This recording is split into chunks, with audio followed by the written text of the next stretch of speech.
the mastery of your vortexual, vibrational reality is unspeakable, really. It is not unfeelable, but it is unspeakable.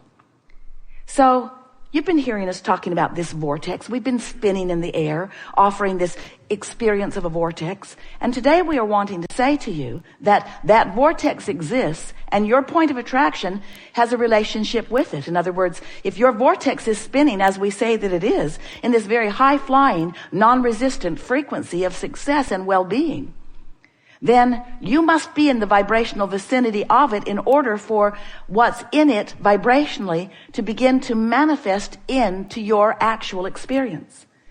And we've been describing that point of attraction as your vibrational grid. It's like the framework that will fill in with the details.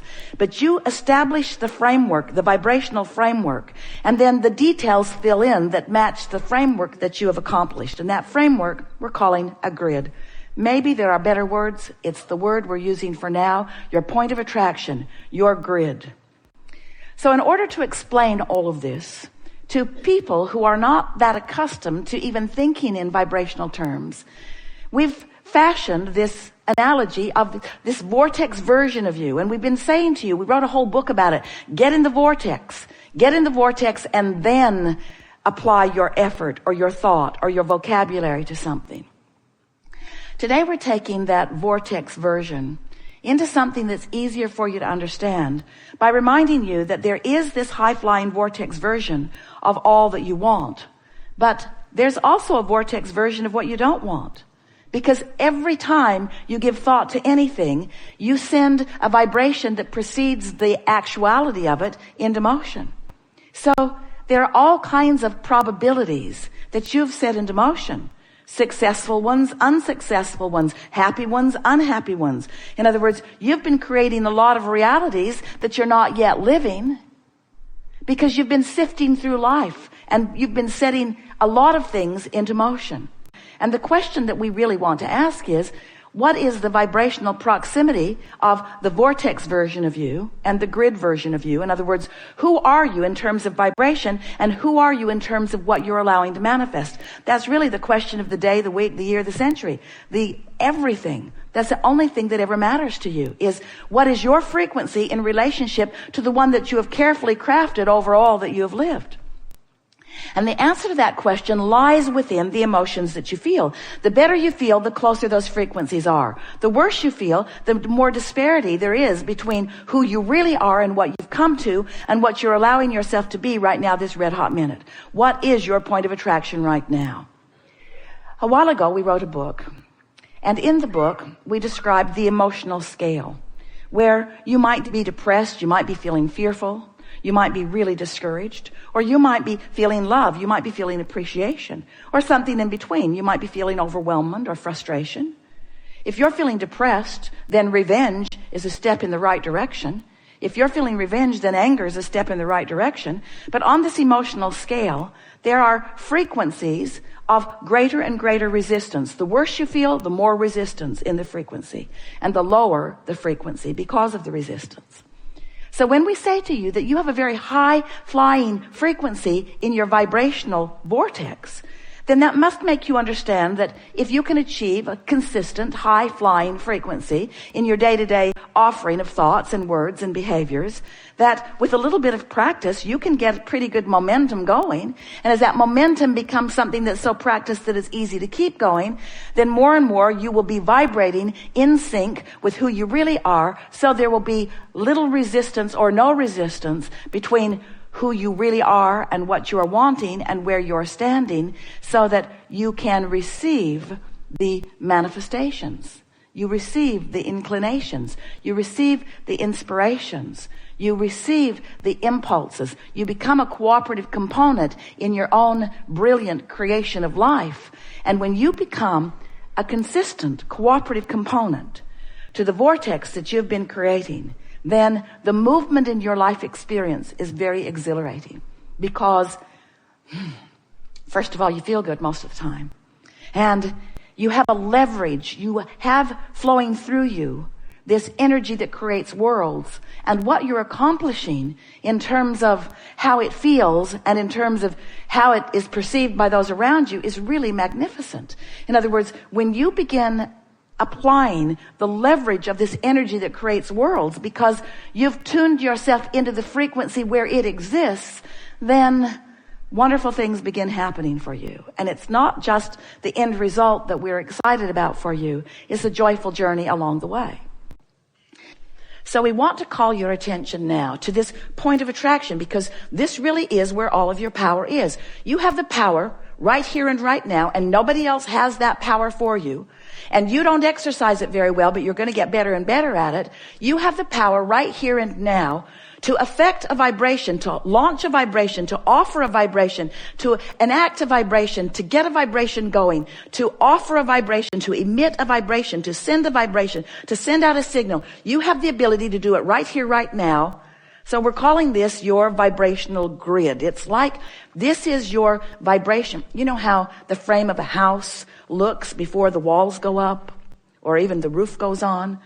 It's a framework that will fill in with all of the textures and fabrics and details of your life. But it's a vibrational grid. That's where you stand. Right here. Right here. You stand here.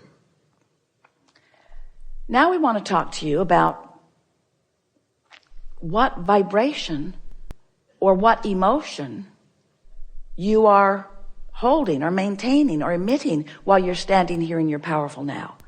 Are you elated? So the grid spins, and we want you to think of the grid as an emotional grid. So pure positive energy, elation, exhilaration, love, appreciation, high flying, good feeling. Ooh, high flying. Or there is depression, not so high flying. Or there is overwhelmment, not so low but not so high flying. In other words, all of the emotions that you know, they equal these sort of spinning grids, these points of attraction. And you've got different grids on different subjects.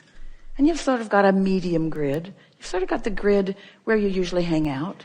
So we're going to drive you a little crazy because we're going to call it your grid. We're going to call it your high-flying disc. We're going to call it your spinning grid. We're using every word that we can find because we want you to begin to understand your point of attraction and what you're doing with it.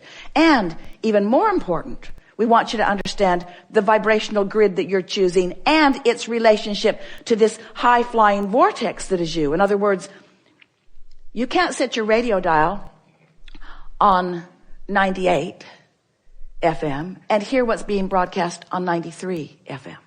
The frequencies have to match up.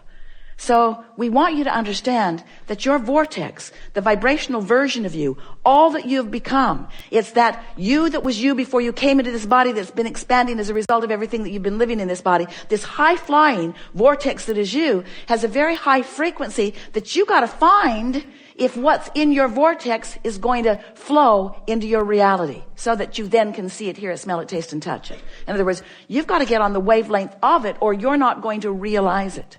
You're not going to have the actualization, the realization, the manifestation, the demonstration. All of those things, all of those words mean the same thing. You're not going to know it in that truest, physical, visceral, this is the way I'm living, this is who I be sense, unless you are a consistent vibrational match to it. Does that make sense to you? We want you to know that you create your reality by contouring your thoughts and that you don't do it all at once, but that you have a guidance system within you that will help you to do it. And you also have a very responsive universe all around you, giving evidence all day, every day of what your vibrational frequency is.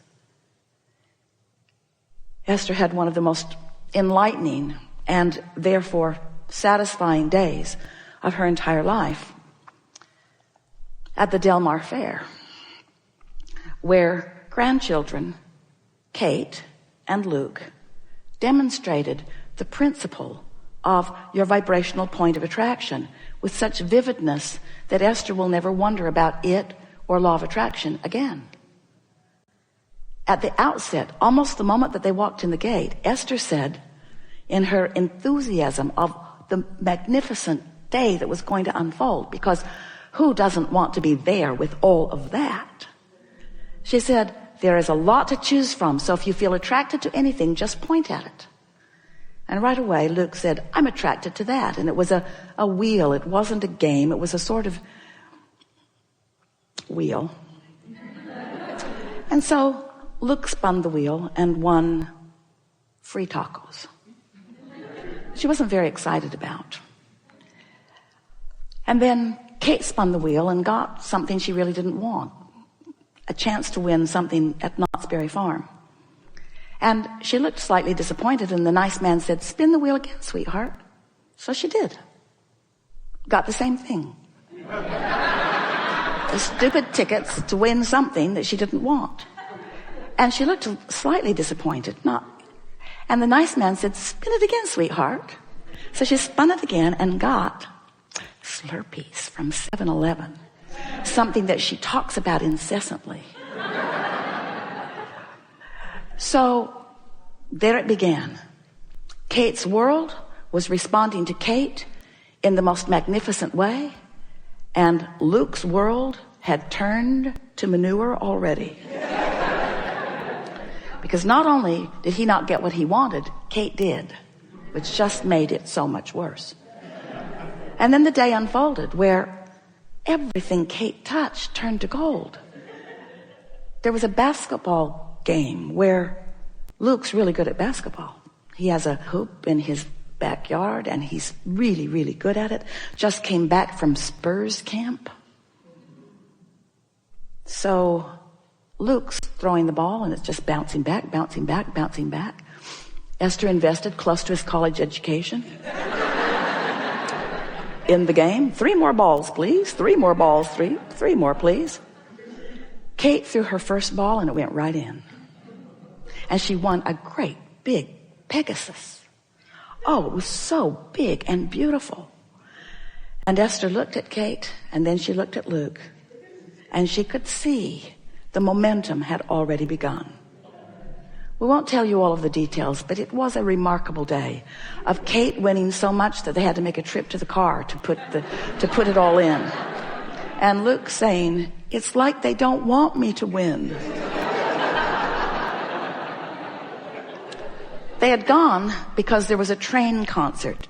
When Esther discovered Train, she called them and said, you have to come, we'll go to the fair and we'll see Train. And everyone was excited because everyone in that family, this family, loves Train. So a nice man comes through the audience and picks Kate. Would you like to go on stage with Train?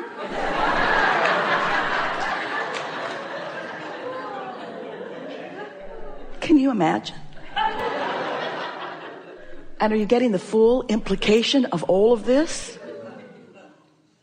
Before the concert, Luke had explained that his favorite Train song was Mermaid, and he knew all the words. That was the song that Kate got to sing on the stage. And then the concert ended. The band left the stage. The audience was thrilled and clapping and clapping and clapping and clapping and clapping, and Train came back. Sang another song. It was so wonderful. And tossed out 3 last t-shirts into the audience. Kate got one of them. And as they left the grounds, Esther thought, I loved this day so much. Because I've been Kate and I've been Luke. And Luke's been Kate and Kate's been Luke. And everyone I know has been one or the other of them. And it was such a glorious opportunity to watch the speed with which the universe is responding to the chosen point of attraction. And it was also interesting to Esther because she wanted more than life itself to explain to Luke, you see, honey, see how Kate feels and see what's happening? And see how you feel and see what's happening?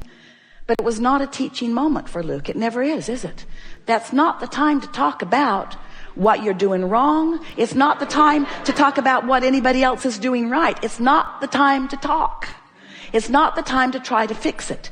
It's not the time to try to fix it for someone you love, and it's not the time to fix it for yourself. Because the more effort you apply, when that momentum is underway, you can't buck your own current. And that is the